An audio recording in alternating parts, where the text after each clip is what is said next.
తూర్పుగోదావరి జిల్లాలో చాలా సంవత్సరాల క్రితం ఒక 6వ తరగతి చదువుతున్న బాలుడు ఉన్నాడు.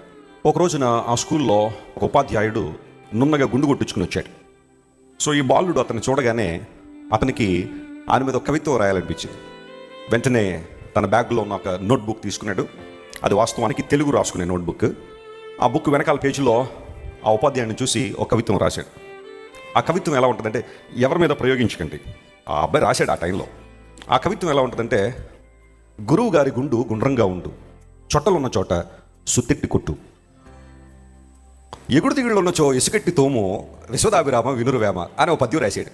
హిందీ టీచర్ గారు, మీ పుస్తకాలన్నీ టేబుల్ మీద పెట్టండి, నేను వాటిని వెరిఫై చేస్తానన్నాడు.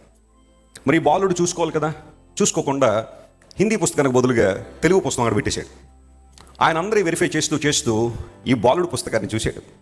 చూసి ఆ చివరి పేరు చూడగానే ఈ అద్భుతమైన పద్యం ఆయన కనబడింది. ఇది వేమన గారు రాసింది కాదు కదా. పుస్తకం ఫస్ట్ పేజ్ చూస్తే ఆ బాలుని పేరు అక్కడ ఉంది.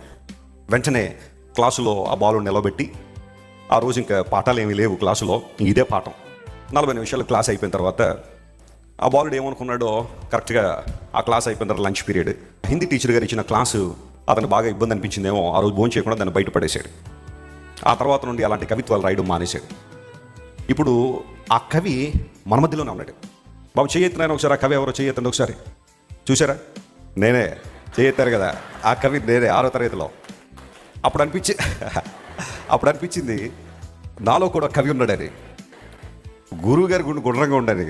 ఆ రోజు నేను రాసిన కవిత్వం ఎప్పుడు మర్చిపోలేదు. బహుశా ఆయన మరి మా హిందీ టీచర్ గారు బతుకున్నాడో లేదో కానీ ఆయన కూడా ఇప్పుడు మర్చిపోయి ఉండేవాడు కాదు. నా లోపల ఉన్న కవిని వేరే విషయాల కోసం ఉపయోగించడం మొదలుపెట్టాను. మీలో చాలామంది తెలుసు, అనేక ఫెయిత్ పాయింట్స్ రాస్తూ ఉంటాను, లేదంటే ఆర్టికల్స్ రాస్తూ ఉంటాను, పుస్తకాలు రాయడం ప్రభు సహాయం చేశాడు.